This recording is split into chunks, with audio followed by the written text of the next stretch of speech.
If someone offered you a steak dinner tonight and told you it cost $9.99, would you be excited?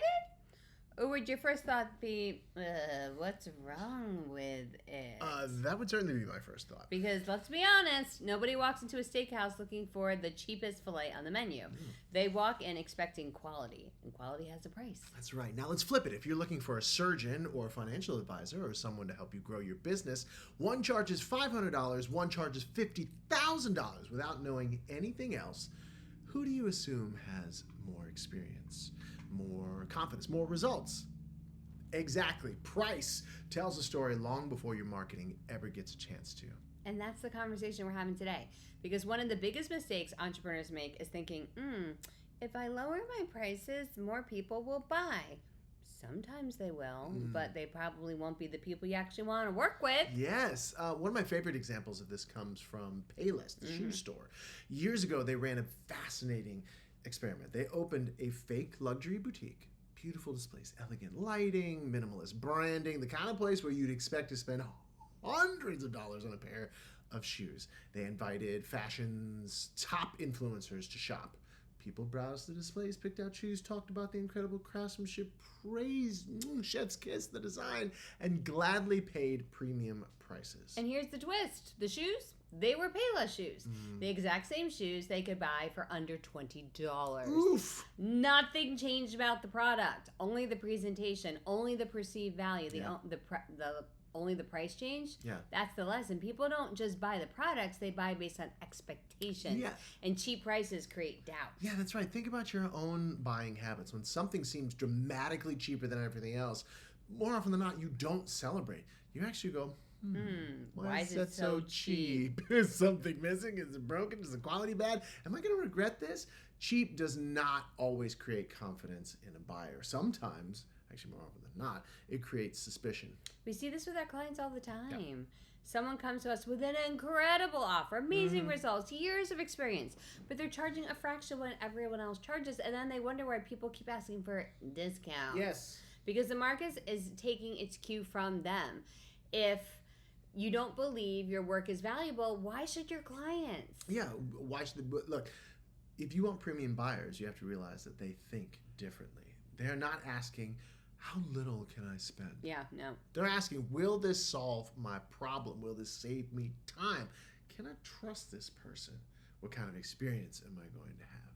Successful people understand something, that cheap mistakes are expensive, Oof. right? We recently had a large elite client, and we were in one of the pre-calls before we contract or anything, and they was like, we realized that our premium price was a very low market price for them. Like, that's all you charge? Why is that all you charge? Can we give you a bonus? Like, it was really strong. And I was like, it led to 20 more questions. Yeah, and it was like a higher level. Because here's the thing, hiring the wrong consultant, hiring the wrong marketing company, hiring the wrong advisor costs far more than paying the right person in the first place. So people are buying certainty, not discounts. Yeah, and here's, again, going back to that steak analogy.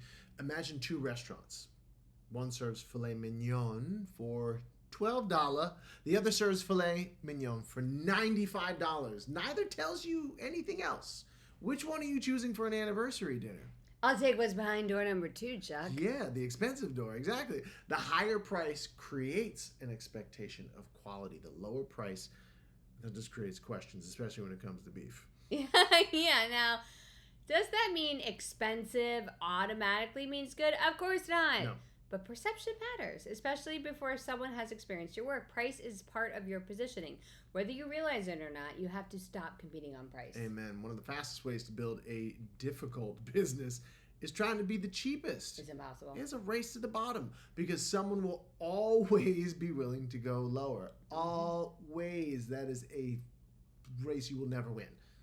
Instead, compete on transformation. Compete on expertise. Compete on experience. Compete on results. Yeah, come on. Compete on the service you give. Those things create loyal clients. Low price creates shoppers. Tire kickers and the wrong clients, speaking of tire kickers, love discounts. Oh, they do. Yeah. Something we notice over and over, the clients who negotiate the hardest usually become the hardest clients to serve.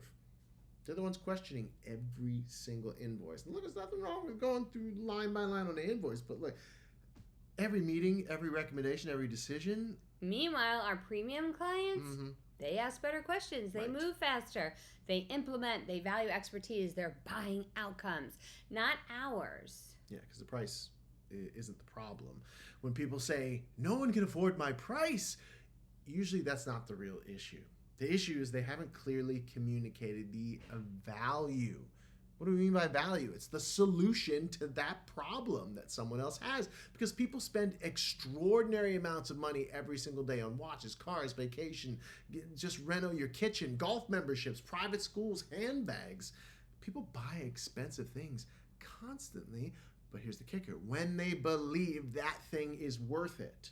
Yeah, and so what's so amazing about this, I was on a call recently with one of our clients, and they were hemming and hawing with me about a software they needed to get for their business. And they're not our top tier program, they're in our group program, but there's a software they need that is about $80 a month. And they had this whole long discussion with me about they're not sure that they want to do it and they don't want that expense. Yeah. And then on the next call I was on, I found out that they just signed up for a huge marketing event that was $10,000 a ticket. So it's not that they didn't have the money for the other thing. Yeah. It was that they didn't see the value. It was my job to convey that value. Because here's the thing, what most people don't realize, pricing isn't just a financial decision. It's a confidence decision. Yeah. When you constantly are apologizing for your prices, people feel it. When you confidently explain the transformation, people feel that too. Confidence transfers. Yes, you need to raise your standard first. Now, we're not saying double your prices tomorrow and hope for the best. Bing! No, we're saying raise the value. Raise that experience that your client has. Raise your positioning. Raise your confidence.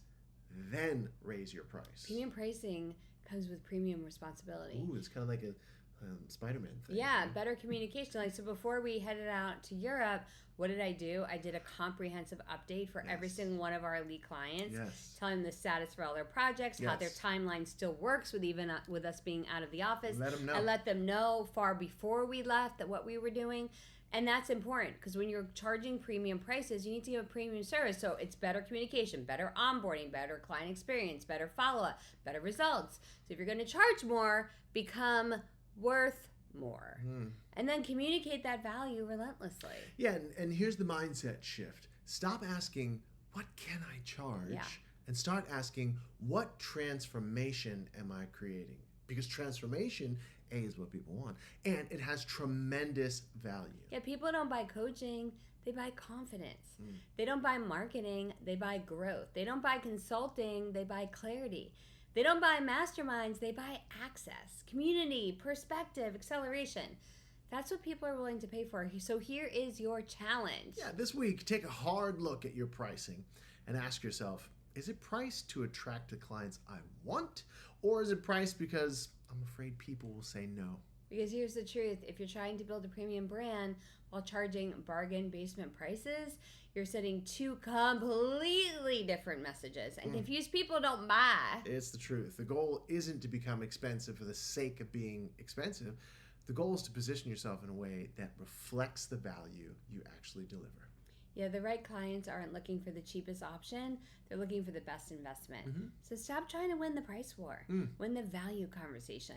Because when you're positioning, pricing, and promise all align, you don't have to convince premium clients. You attract them. Like a magnet. So thanks for spending time with us today. We'll see you on the next Powerful Professionals Network Live Call.